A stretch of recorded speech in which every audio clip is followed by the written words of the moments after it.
Hello and welcome back to my channel. My name is Freldran, and today we have some more Star Trek Online news. Today, the new Lockbox just dropped. Today is the 28th, and as you can see, you can get it right here. They are free, and if you really wanted to, you can get 9,999 of them. I don't know why you'd want that many. You can also get them as drops when killing enemies. Um, yeah, and I don't know why I just stood up there.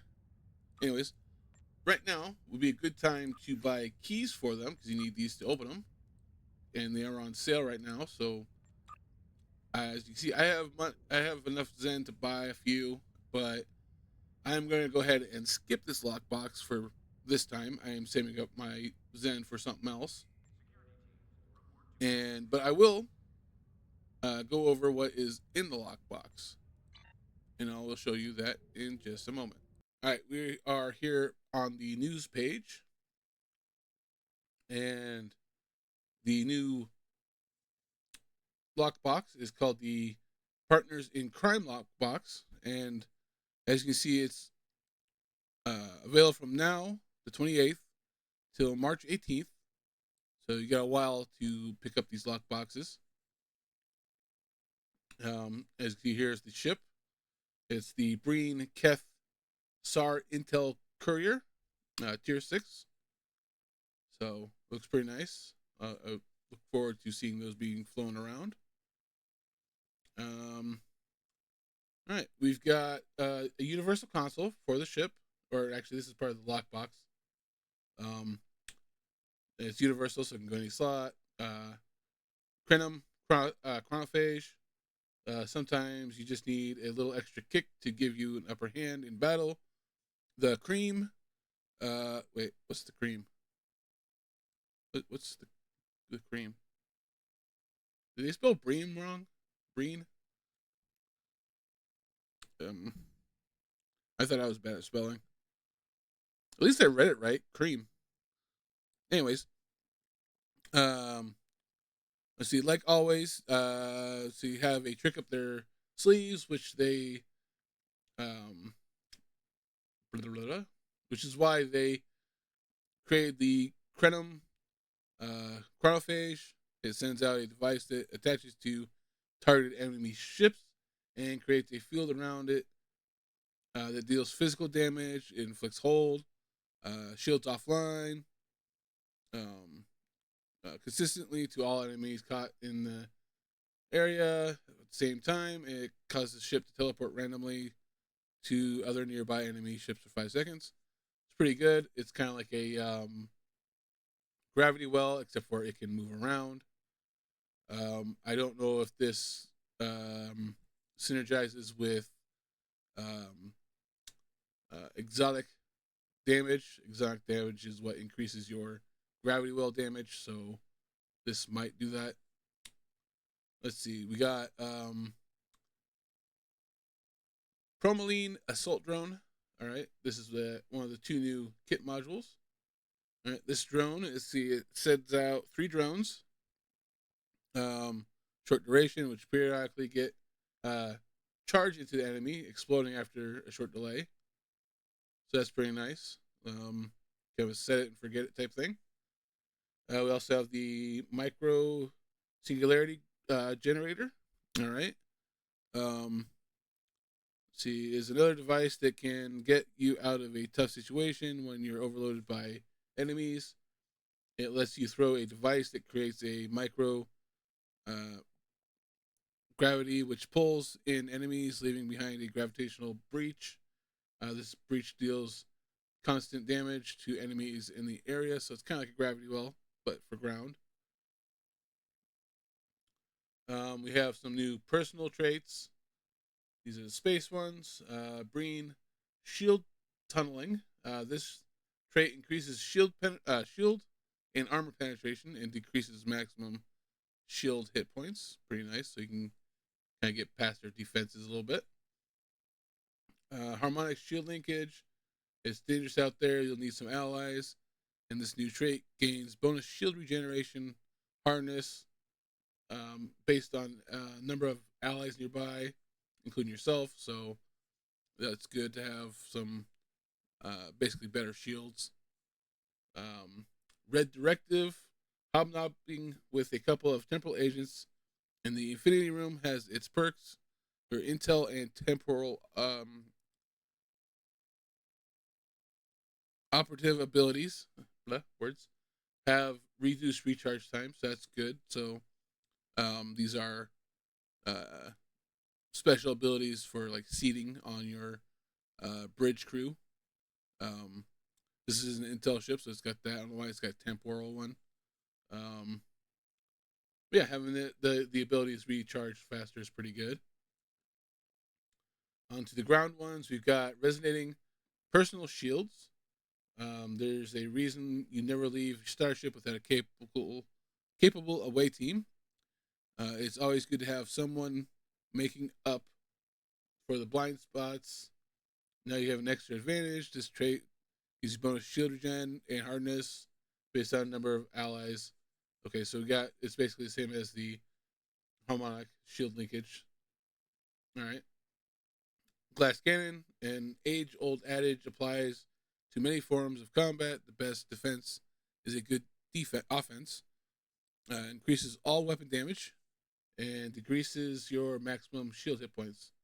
So you're a little glass cannon, less survivability, but more damage with your weapons. All right. Scent of blood. A few things are more satisfying than a good critical shot, and this ground trait adds to that. Your secondary weapon firing mode recharges faster after landing a critical hit on your target. May occur once every 2 seconds. So that's pretty good. Your secondary firing ability does way more damage than your primary firing on your weapons. So every time you do a crit, you get that recharged quicker, which is always good. We also got 2 weapons packs. We get the space weapons and the ground weapons. These do polar damage because they're brain. This has frostbite, which deals 1% of enemy health in cold damage. I haven't really dealt with cold damage in Star Trek Online, so I don't know if this is new. But anyways, all right, the space weapons, you've got Breen, Imperium, Polaron, Beam Array, dual beam bank, dual cannons, dual heavy cannons, cannon, and turret. So you'll be able to pick which one you want when you open up a space weapons pack, or if you receive a space weapons pack from the lockbox. Pistol. All right. Ground weapons. Breen, Imperium, Polaron, split beam rifle, high density beam rifle, uh, rapid sweep rifle, compression bolt pistol, stun pistol, and wide beam pistol. All right. So you get your choice of those ground weapons. As you can see, they look pretty nice. You also got the Breen Courier Vanity Shield. Join the world of renegades with the Breen Courier Vanity Shield. Each weapon pack has a chance to drop one. I don't see a picture of the Vanity Shield. Huh. I wonder what that looks like. Anyways, now on to the low buy stuff.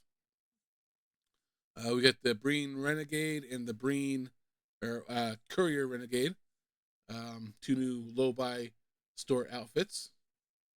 And we also have 2 weapons. We have the Breen 3191 Polaron rifle staff. Looks pretty nice. Kind of looks like a musket, but with Polaron damage. We also have the Courier Stasis pistol. Looks pretty nice.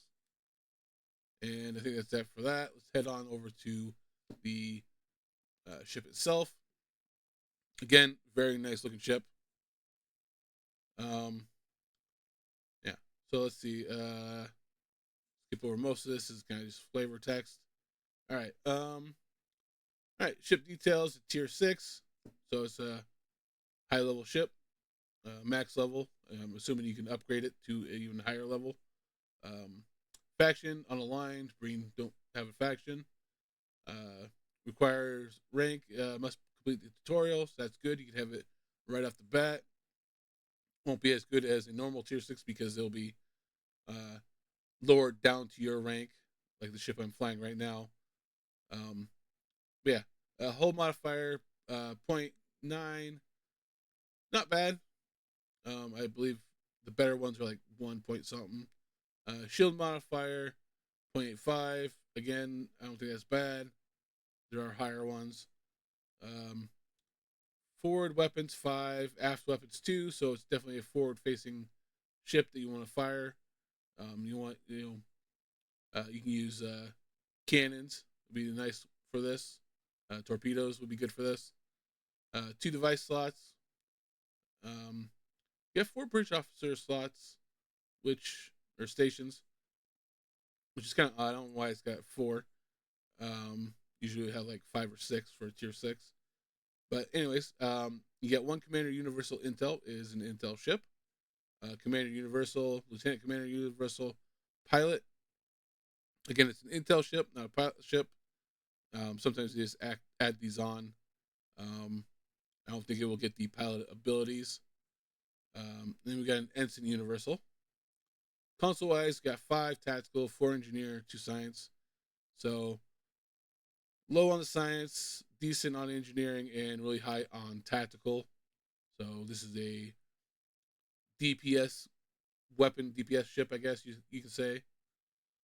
Turn rate 22.5, which isn't bad.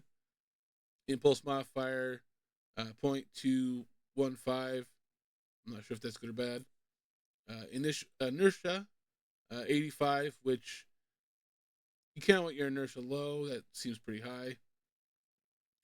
This comes with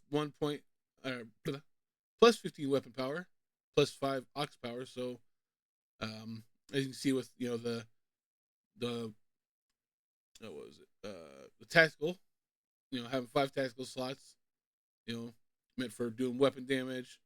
Again, here we've got weapon damage, so this ship is definitely more geared towards doing weapon damage overall.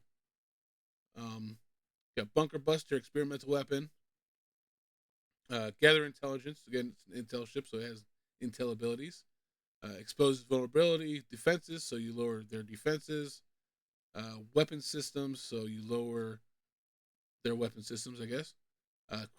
Critical systems, so be their shields and their engines, I believe. All right.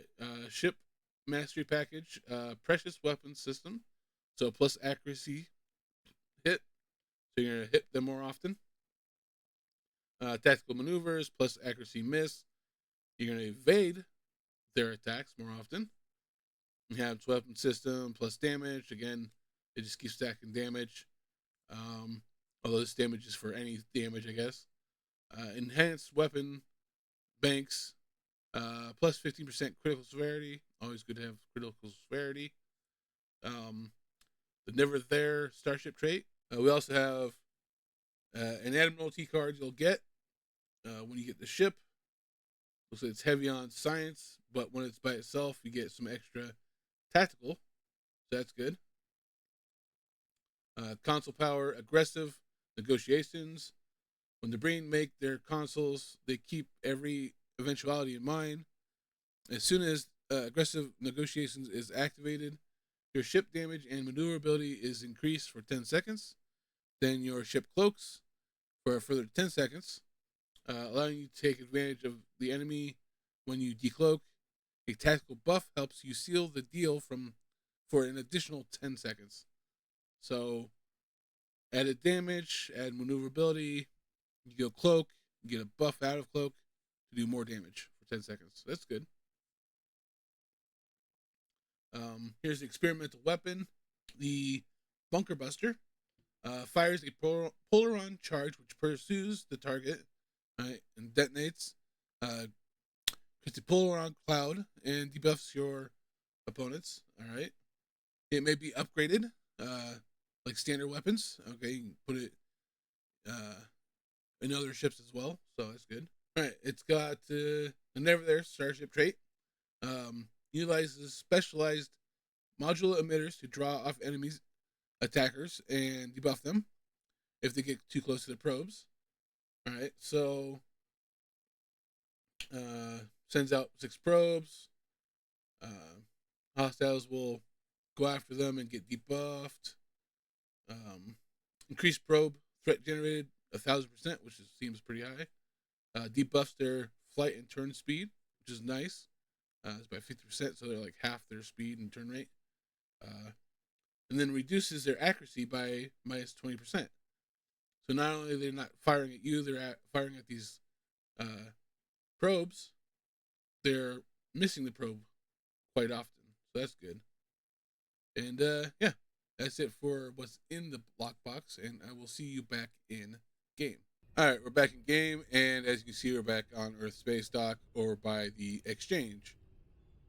Now, if you don't want to try your luck and open up the lockboxes and get the ship, you can come over here and you can search for the ship. And as you can see, it is really high.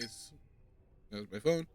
It is 1,330 or 323,999,988. That's the lowest price right now.